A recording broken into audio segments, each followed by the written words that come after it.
Hello guys, so as we were discussing the empirical formula, तो एक relation और होता है जो आपको देखने को मिलेगा। क्या होता है वो रिलेशन कि molecular mass is equal to twice into में वेपर डेंसिटी। ठीक है, ट्वाइस होता है किसकी? वेपर डेंसिटी के। तो ये जो वेपर डेंसिटी है ना, इसका खुद का एक रिलेशन होता है। मतलब वेपर डेंसिटी क्या होता है? Basically vapour density is equal to number of molecules of a gas divided by number of molecules of hydrogen. ठीक है, स्टैंडर्ड टेम्परेचर प्रेशर की कंडीशंस होती हैं। सो इसका एक डेरिवेशन होता है इस वाले का, तो वो हम किसी एक नेक्स्ट क्लास में हम समझेंगे कि कैसे आया रिलेशन। अभी के लिए आपको क्या याद रखना है कि vapour density is nothing but the number of molecules of any gas upon में number of molecules of hydrogen. उसका twice is equal to molar mass. तो अगर आपसे कैलकुलेशन, अगर आपको मान लो क्वेश्चन में गिवन है कि वेपर डेंसिटी 40 है, तो उसका ट्वाइस करोगे ना आप 80 आ जाएगा कि आपका molar mass, sorry molecular mass. ठीक है, तो ये आपको याद रखना है। ठीक है, सो अगर मान लो कोई क्वेश्चन है, ठीक है, क्वेश्चन करते हैं सीपी ना, इसकी डेरिवेशन मैं बाद में करा दूंगा। ठीक है, जब वहाँ पर टाइम हो गया नेक्स्ट किसी वीडियो में। ठीक है, अभी के लिए इंपॉर्टेंट नहीं है। ठीक है, अभी आपको बस ये याद रखना है, अगर मान लो वेपर डेंसिटी दो, उसका ट्वाइस जो होता है वो किसके बराबर होता है? मोलिकुलर मास के।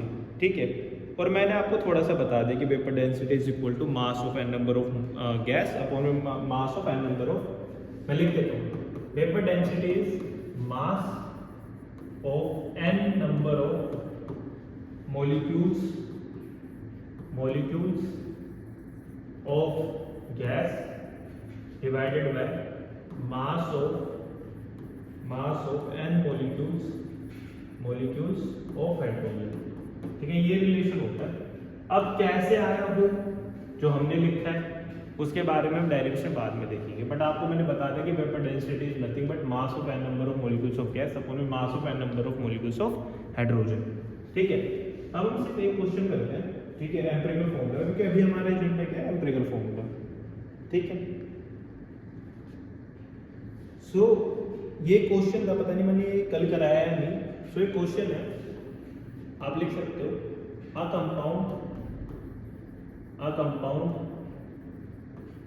Compound of carbon, hydrogen and oxygen.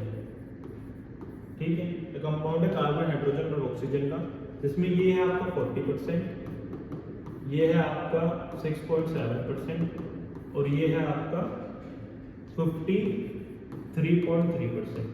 ठीक है, कैलकुलेट करने को बोल रहा है, कैलकुलेट करो एम्पिरिकल फॉर्मूला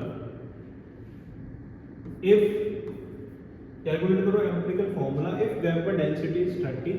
अगर वेपर डेंसिटी है 30, तो फिर कैलकुलेट करो आप मोलिकुलर फॉर्मूला।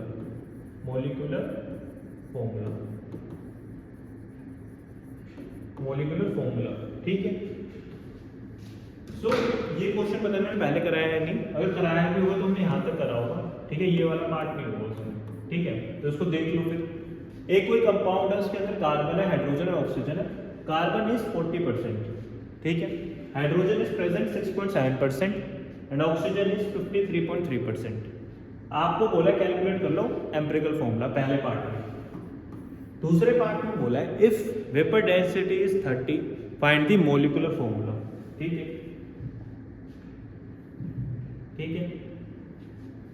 समझ आया? सो आप सबसे पहले लिखोगे एलिमेंट। ठीक है, जो भी हम करते आ रहे हैं अभी तक। फिर लिखोगे आप परसेंटेज, कंपोजिशन। फिर आप क्या लिखोगे? Atomic mass. फिर आप लिखोगे मोल्स। फिर आप लिखोगे एटॉमिक रेशो। फिर आप लिखोगे सिंपलेस्ट रेशो। ठीक है, ये हम करेंगे। ठीक है, यही हम करते आ रहे हैं अभी तक और यही हमें आगे भी करना है। ठीक है, पेन से चलिए। ठीक है, हमेशा आपको ये टेबल बनानी है अपनी लाइफ इजी करने के लिए। ठीक है, सो एलिमेंट क्या है आपका? Carbon, hydrogen and oxygen.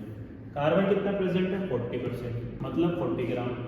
और मोलिकुलर मास कितना होता है कार्बन का, सॉरी एटॉमिक मास कितना होता है कार्बन का 12, तो 40 डिवाइडेड बाई 12। आगे चलते हैं, हाइड्रोजन कितना है 6.7%, मास कितना होता है एटॉमिक मास हाइड्रोजन का 1, तो ये कितना हो जाएगा आपका 6.7 डिवाइडेड बाई 1। आगे चलते हैं, ऑक्सीजन कितना है 53%, 53.3%, ठीक है। एटॉमिक मास कितना होता है ऑक्सीजन का 16, कितना हो जाएगा 53.3 डिवाइडेड बाई 16। समझ आया, ठीक है।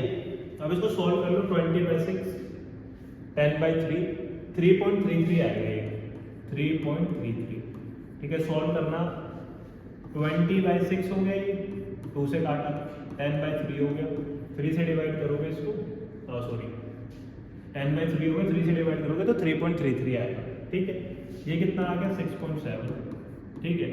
अब आप देख सकते हो यही पे कि 3.33 ना कितना, इसका ट्वाइस करोगे कितना आएगा 6.66, नियरली इक्वल है दोनों, ठीक है। अब देखो इक्वल है दोनों का मतलब क्या, इसको 2 से मल्टीप्लाई करोगे तब ये 6.66 आएगा, जो कि 6.7 के बराबर है, ठीक है। तो जब अगर हम इसको इससे काटेंगे ना तो हम 2 लिख सकते हैं। अभी देखना इसका कितना आ जाएगा, 16 दे रखा है, 53 दे रखा है, तो आप इसको सॉल्व करो, कितना आ जाएगा, इसको 53 ले लो, तो 16 6 6 36 नहीं 2 2 3 3 से लो, 3 6 18 1 3 3 48 आ गया 5.0, फिर से 3.33 आएगा इसका भी 3.33, ठीक है। अब आप 3.33 लोगे क्योंकि सबसे कम हुई है, और उससे क्या करोगे सबको डिवाइड, उससे आपके पास रेशो आ जाएगा, 6.7 को 3.33 से करोगे तो ट्वाइस होता है 3.33 का 6.66, नियरली इक्वल है तो 2 लिख सकते हो। यहाँ पे क्या आ जाएगा again 3.33 divided by 3.33 will be equal to 1, ठीक है। इसको रख कर दो, तो सिंपलेस्ट रेशो कितना आ गया आपका 1:1, ठीक है। ये इजी था, हमने पहले भी शेयर कर रखा है क्वेश्चन, बट उसमें हमने सिर्फ निकाला था एम्पिरिकल फॉर्मूला, ठीक है। अब हम आगे चलते हैं, ठीक है। हमारे काम में क्या बच गया इस क्वेश्चन में, ये बच गया कि हम लिखेंगे C1H2O1, ये बच गया, ये हमारा क्या आ गया एम्पिरिकल फॉर्मूला, यही हमारे काम का है। अब हमें क्या दे रखा है, वेपर डेंसिटी दे रखी है सबसे, और हमसे पूछा कि कैलकुलेट, अब एम्पिरिकल फॉर्मूला तो कैलकुलेट कर लिया, पहला पार्ट तो आ गया। अब हमें कैलकुलेट क्या करना है, मोलिकुलर फॉर्मूला, ठीक है। वेपर डेंसिटी कितनी होती है, कितनी दे रखी है 30, हमें पता है molecular mass is equal to twice into में वेपर डेंसिटी, ठीक है। तो 2 इनटू में कितना हो जाएगा 30 which will be equal to 16, ठीक है। आपके पास क्या आ गया, मोलिकुलर मास आ गया। मोलिकुलर मास आने के बाद अब क्या कर सकते हो, मोलिकुलर मास आने के बाद अब तो कुछ बचा ही नहीं है क्वेश्चन में गाइस, अब तो क्वेश्चन, एक मिनट रुकना, अब तो क्वेश्चन में कुछ बचा ही नहीं है, अरे कुछ नहीं बचा क्वेश्चन में, देखो जरा।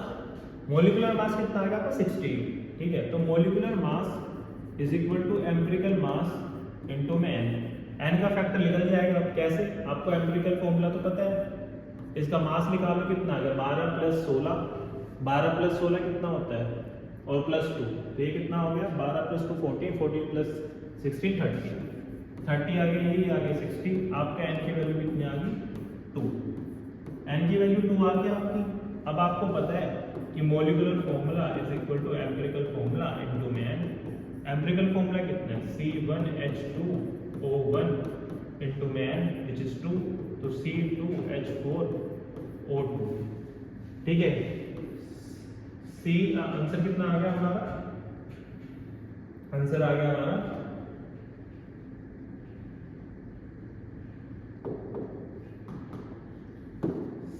C4, सॉरी C अच्छे से लिख देते हैं, C2H4O2, ये आ गया हमारा आंसर। और ये क्या है हमारा मोलिकुलर फॉर्मूला, ये क्या हमारा molecular formula C2H4O2। I hope आपको समझ आया होगा, ठीक है। काफ़ी हमने स्लो कराया question, so I hope you are getting it. And मैंने इसमें सारे रिलेशंस आपको बता दी जो भी इंपॉर्टेंट है between the molecular formula and empirical formula with respect to mass as well as vapor density. Thank you guys for joining. See you in the next class.